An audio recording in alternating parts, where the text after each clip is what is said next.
हमें अपने आशीर्वचनों से अनुग्रहित करें। माननीय प्रधानमंत्री जी।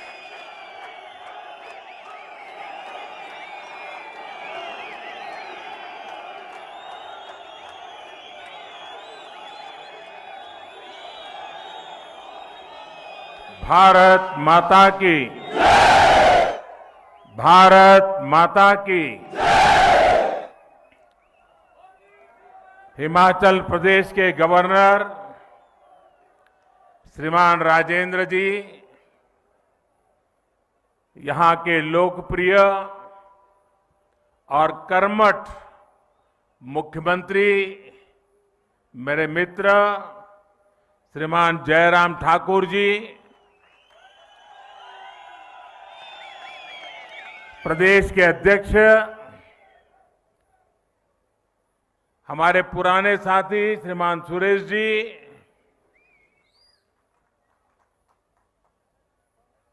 केंद्र के मंत्रिपरिषद के मेरे साथियों, सांसदगण, विधायकगण, हिमाचल के सभी जनप्रतिनिधिगण, आज मेरे जीवन में एक विशेष दिवस भी है और उस विशेष दिवस पर इस देवभूमि को प्रणाम करने का मौका मिले, इससे बड़ा जीवन का सौभाग्य क्या हो सकता है। आप इतनी बड़ी तादाद में हमें आशीर्वाद देने के लिए आए, मैं आपका बहुत बहुत आभार व्यक्त करता हूं। अभी देश के करोड़ों करोड़ किसानों को उनके खाते में पीएम किसान सम्मान निधि का पैसा ट्रांसफर हो गया, पैसा उनको मिल भी गया और आज मुझे शिमला की धरती से देश के 10 करोड़ से भी ज्यादा किसानों के खाते में पैसे पहुंचाने का सौभाग्य मिला है। वे किसान भी शिमला को याद करेंगे, हिमाचल को याद करेंगे, इस देवभूमि को याद करेंगे। मैं इन सभी किसान भाइयों बहनों को भी हृदय से बहुत बहुत बधाई देता हूं, अनेक अनेक शुभकामनाएं देता हूं। साथियों, ये कार्यक्रम शिमला में है, लेकिन एक प्रकार से ये कार्यक्रम आज पूरे हिंदुस्तान का है। हमारे यहां चर्चा चल रही थी कि सरकार के 8 साल होने पर कैसा कार्यक्रम किया जाए, कौन सा कार्यक्रम किया जाए। तो हमारे नड्डा जी जो हिमाचल के ही हैं, हमारे जयराम जी, उनकी तरफ से एक सुझाव आया और दोनों सुझाव मुझे बहुत अच्छे लगे। ये 8 वर्ष की निमित्त कल मुझे कोरोना काल में जिन बच्चों ने अपने माता और पिता दोनों खो दिए, ऐसे बच्चों का जिम्मा संभालने का अवसर कल मुझे मिला। देश के उन हजारों बच्चों का देखभाल का निर्णय सरकार ने किया और कल उनको मैंने कुछ पैसे भी भेज दिए चेक डिजिटली। 8 साल की पूर्ति में ऐसा कार्यक्रम होना मन को बहुत सुकून देता है, आनंद देता है।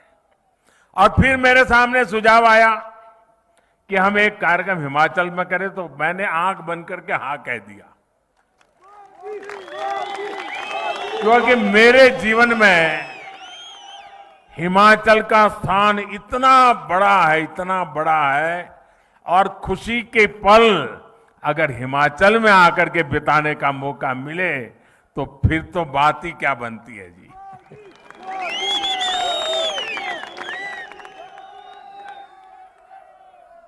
आज इसलिए मैंने कहा कि 8 साल के निमित्त देश का ये महत्वपूर्ण कार्यक्रम आज शिमला की धरती पे हो रहा है, जो कभी मेरी कर्म भूमि रही, मेरे लिए जो देवभूमि है, मेरे लिए जो पुण्य भूमि है, वहां पर मुझे आज देशवासियों को इस देवभूमि से बात करने का मौका मिले, ये अपने आप में मेरे लिए खुशी अनेक गुना बढ़ा देने वाला काम है।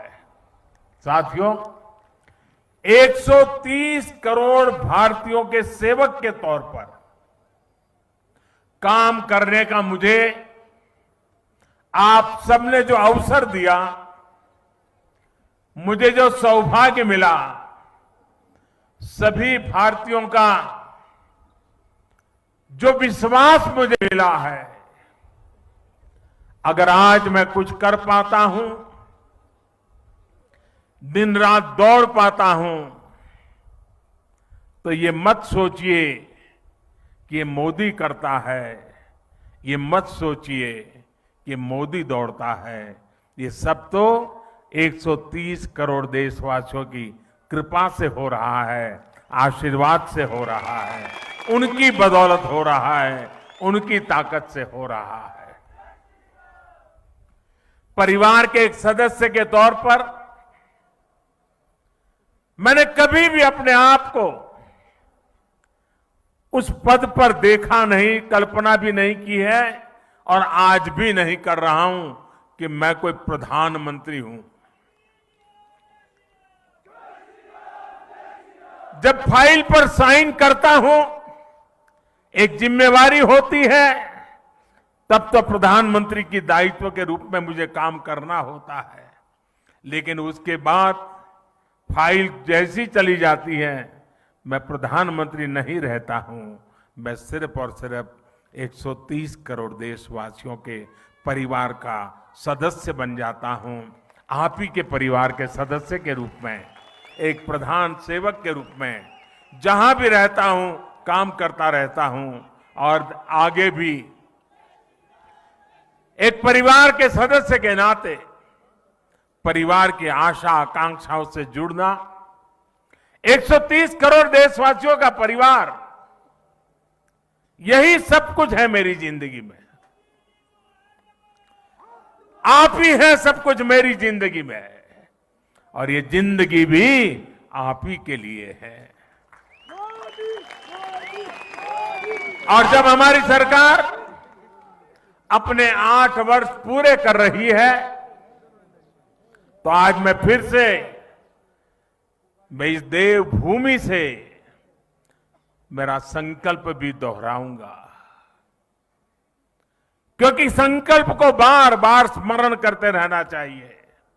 संकल्प की कभी विस्मृति नहीं होनी चाहिए। और मेरा संकल्प था, आज है, आगे भी रहेगा। जिस संकल्प के लिए जीऊंगा, जिस संकल्प के लिए जूझता रहूंगा, जिस संकल्प के लिए आप सबके साथ चलता रहूंगा। और इसलिए मेरा ये संकल्प है, भारतवासी के सम्मान के लिए, हर भारतवासी की सुरक्षा, उस हर भारतवासी की समृद्धि कैसे बढ़े, भारतवासी की सुख शांति की जिंदगी कैसे मिले, उसी एक भाव से गरीब, दलित हो, पीड़ित हो, शोषित हो, वंचित हो, दूर सुदूर जंगलों में रहने वाले लोग हो, पहाड़ी की चोटियों पर रहने वाले, छूट-फूट रहने वाले एक आध दो परिवार हो, हर किसी का कल्याण करने के लिए जितना ज्यादा काम कर सकता हूं, उसको करता रहूं। इसी भाव को लेकर के मैं आज फिर से एक बार इस देवभूमि से अपने आप को संकल्पित करता हूं। साथियों, हम सभी मिलकर भारत को उस ऊंचाई तक पहुंचाएंगे जहां पहुंचने का सपना आजादी के लिए मर मिट जाने वाले लोगों ने देखा था। आजादी के इस अमृत महोत्सव में भारत के बहुत उज्जवल भविष्य के विश्वास के साथ भारत की युवा शक्ति, भारत की नारी शक्ति, उस पर पूरा भरोसा रखते हुए मैं आज आपके बीच आया हूं। साथियों, जीवन में जब हम बड़े लक्ष्यों की तरफ आगे बढ़ते हैं तो कई बार यह देखना भी जरूरी होता है कि हम चले कहां से थे, शुरुआत कहां से थी की, और जब उसको याद करते हैं तभी तो हिसाब किताब का पता चलता है कि कहां से निकले और कहां पहुंचे, हमारी गति कैसी रही, हमारी प्रगति कैसी रही, हमारी उपलब्धियां कैसी रही। हम अगर 2014 से पहले के दिनों को याद करें, उन दिनों को भूलना मत साथियों, तब जाकर के ही आज के दिवसों का मूल्य समझ आएगा। आज की परिस्थितियों को देखें, पता चलेगा साथियों, देश ने बहुत लंबा सफर तय किया।